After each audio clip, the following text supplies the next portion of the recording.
And hello and welcome. My name is Martin, and today what we're going to be talking about is applying damage to our first-person character. So what I have done is I have imported my A underscore enemies folder into this project. Remember that I'm working in this particular project because I don't want to undo anything that I have created in other tutorials. So I'm going to show you how to create the health bar system and the damage system for the first person character here. You guys will just be following along with the, continuing on with the project that we've been working on. So what I've done is I've got two of the enemies here. They are, it's the S mine. I think we left off with them being barrels in the other project. I've just put a square mesh on them and covered them with a stone texture, so then that, or a stone material, so then that way they just don't look like the other squares in the background, and we can identify them as the mine. So remember, if we go into our A enemies folder, we have the stationary mine. So right now we do not have a navigation mesh on the anywhere in this game. We should probably go ahead and add one of those. We'll do it later when we go into the other characters that move. And what we'll do is in this one, I'll show you how to, in this video, we'll split it up into two parts. In this video, we'll do the damage system and then apply it to at least one of the enemies. And then in the secondary videos, what we'll do is we'll go through the other characters and apply damage to them running into us or them shooting us with the projectile. Okay, so let's go ahead and get started. I'm going to go ahead and do a quick demo of what's happening now based on what kind of code you have. So if we ran into this, it does explode on contact, but again, it does not cost any health reduction. And then if I shoot it, we have the same thing. Now, this is what we would expect to happen. We don't really need to do anything for the projectiles because we do want them to hit the targets without them causing health. But when we personally, as a character, run into these objects, we need them to take health away from us. Okay, so let's go into the code and show you what we need to do. So let's go to content, let's go to first person BP, let's go to blueprints, let's go to the first person character, and what we'll have to do here is we'll have to right click and create an event. So type in any damage, and we're looking for game damage event. Okay, from there we're going to get current health, and we're going to we're going to click and drag it on, and we need a set, so then that way it sets the new value of the current health to the equation that we're going to create here. And we'll go ahead and connect the execute to that. And out of the damage output, we're going to need to grab the current health again, but this time we're going to get whatever the current value is. And what we'll need to do is drag off of this and hit minus, and we'll need a float minus float. And so now we'll attach damage to the bottom end and attach this to whatever the new current damage will be. Okay, so basically that's it. We say anytime there is a any damage event that happens, we're going to look at whatever the current health is. We're going to subtract that from the amount that the damage is giving us, and then reset the current health to that value. We're going to hit compile and save. And the nice thing about this is that now you can go to each one of the individual characters and assign different damage values. So let's say we step on a mine and that takes 10% or 10 points away from our character, where when we get shot with a projectile, it might take 1 point away.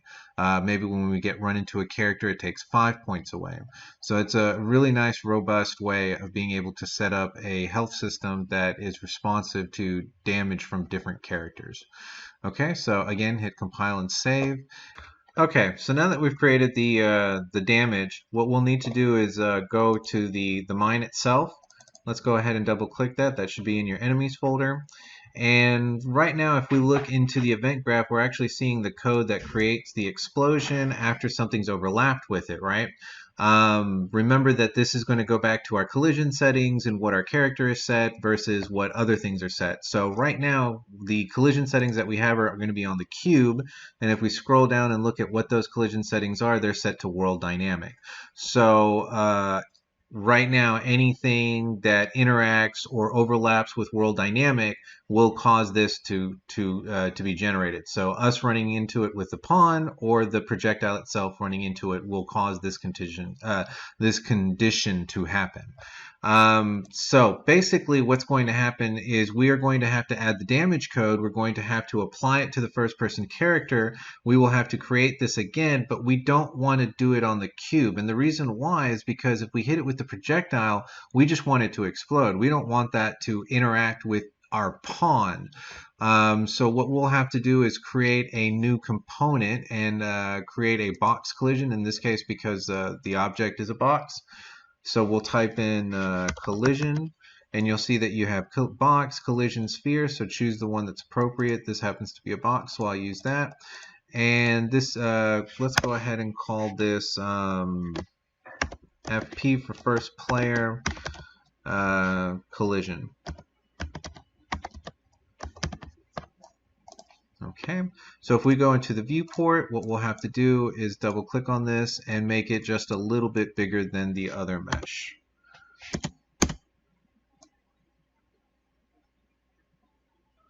All right. Now from here, what we'll have to do is create an event that triggers from the collision. So let's go ahead and click on the collision. And before we do that, let's go and look at its collision settings, since we were talking about that anyways. Right now it's set to overlap all dynamics because it came in as a collision, and by default this is what it comes in as. What we'll want to do is go ahead and go into collision presets, hit custom. We'll go ahead and turn everything on. We'll leave it as a world dynamic, but we'll ignore everything except the pawn. So remember that the first person player is labeled as a pawn, at least the way that we're creating this game right now, or what we've got it labeled as since we started. What this will do is it'll allow everything basically to go through. The projectile will not cause the pawn to explode and cause damage. So remember that if we're on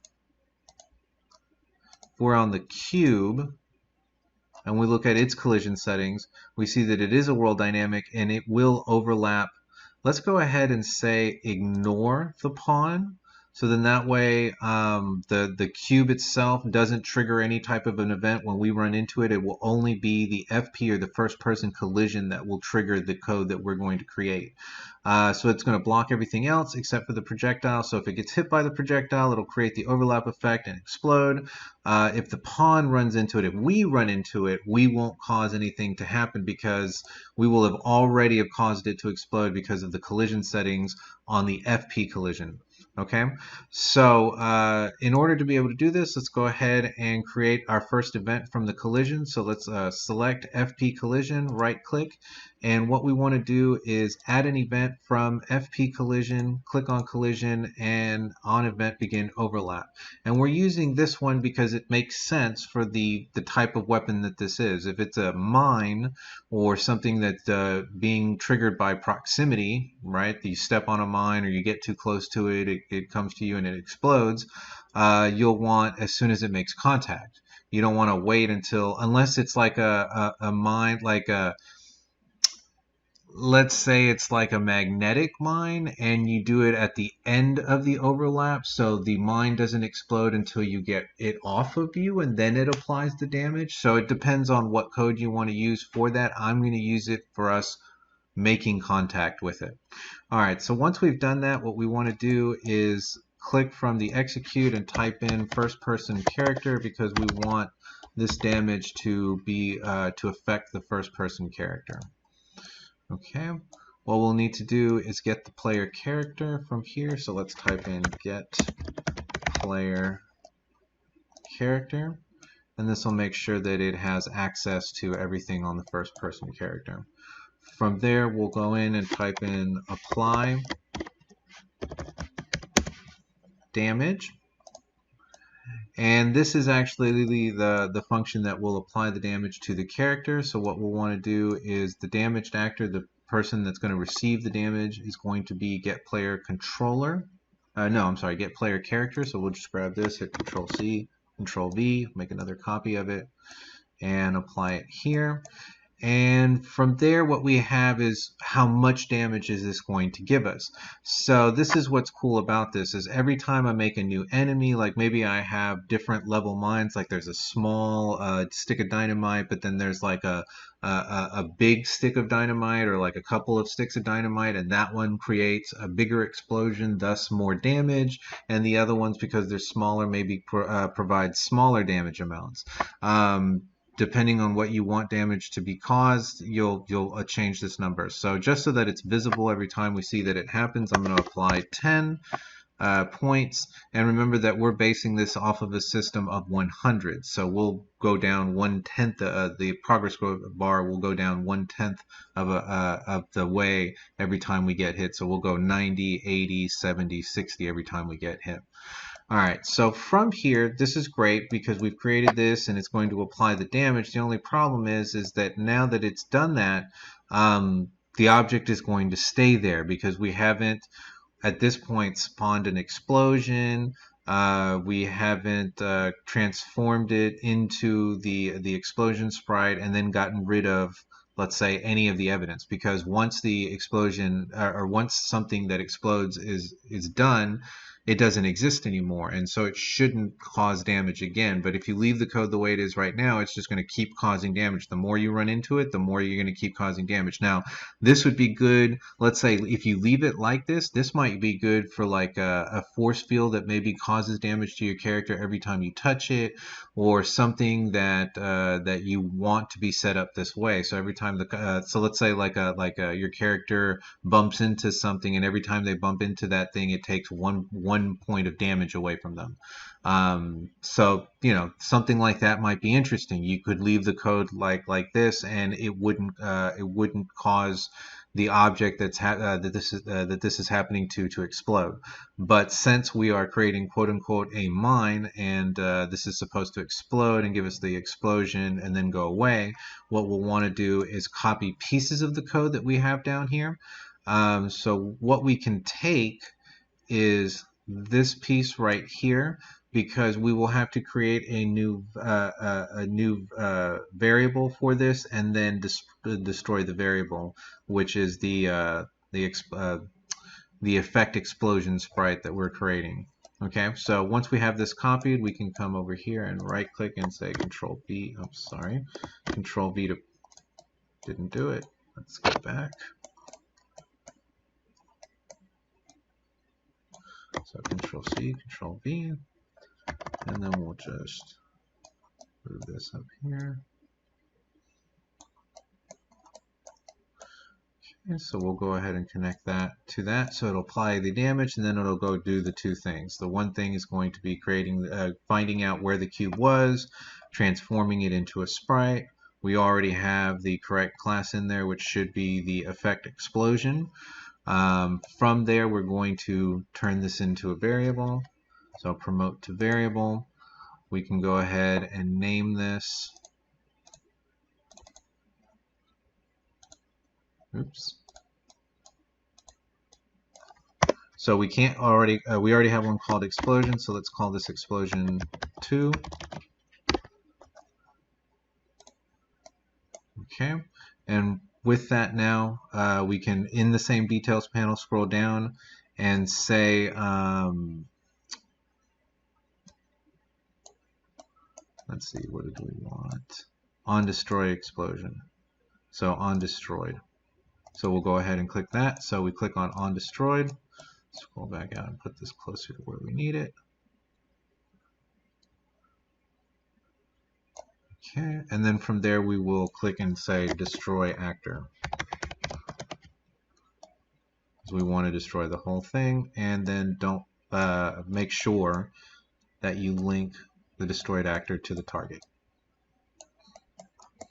Okay, very cool. So let's go back and see what we've actually done. Okay, so what we're saying is anytime the FP collision settings, and remember that is the additional box, the box collision that we created and put around and made it larger than the object, gets overlapped by, we're going to cast to the first person character damage of 10 points. And once that happens, we're going to spawn an explosion where the cube was, then destroy the explosion, and then go back and make sure that we don't have any cube or anything else left over. And I guess at this point what we could also add is the FB collision as well. So then that way, just in case it's been left over, we're getting rid of it when we destroy any components of the mine itself. Okay, so with that, let's go ahead and hit compile and save. I'm going to close that down, and I'm actually going to throw a couple of these things out on the floor so that we can see the health go down and we can test a couple of different variables.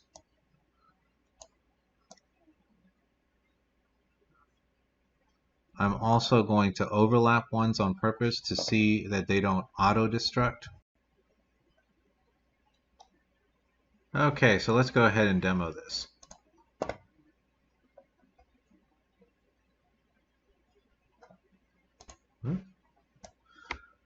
Okay, so you see indeed that both of those can overlap and then they're not destroying each other. Okay, I just ran into something, so obviously they do work. You can look at my health and you can see that about 10% of the bar is gone. Let me go run into something else. That feels like 20%. That feels like another 10. Okay, so we can definitely tell that that is working. We can also see that if we go back over into the space, we don't have anything left over. So now let's check to see whether the projectiles are going to work. So if I hit this thing with a projectile, it should not cause me damage. And that indeed does happen. Okay. Alright. Now let's check to see if... Okay. Ah, I know what happened. Okay, so basically what happened was that the collision settings for what we set up for us running into the object and applying the damage got left because we hit it with a projectile and we did not take it away from there. So let's go ahead and get out of the game. And let's go back into our projectile, and you see this piece of the code right here where we added the FP collision to destroy the component. We did not do that down here. So let's go ahead and grab an FP component. Let's add that to the things that will be destroyed. Let's hit compile and save. And now we should not get that. So let's go ahead and play one more time. We will shoot it with a projectile. We will walk over that area, and you see that indeed this time the FP or the first person collision did get destroyed with everything else, and so it no longer exists on the screen. So let's try running into something. It does cause damage. Everything is everything is destroyed. So now let's shoot. Nothing. Walk over, does cause damage. Okay, fantastic. So at this point we now have at least one of our enemies that has the damage code applied to it. It takes a certain amount of damage away. We can see that that damage is being held by the health bar. And now we're ready to move on to the second part of this, which would be applying this to all of our other characters, so that you can see how the code gets applied to, because in this case we did it to a pawn, so we'll want to do it to the projectile for things that shoot, and for other things that are meant to bump into us, we can set it up also. So let's go ahead and do that for the other enemies, and we'll see you in the next tutorial. Have a wonderful day. Bye-bye.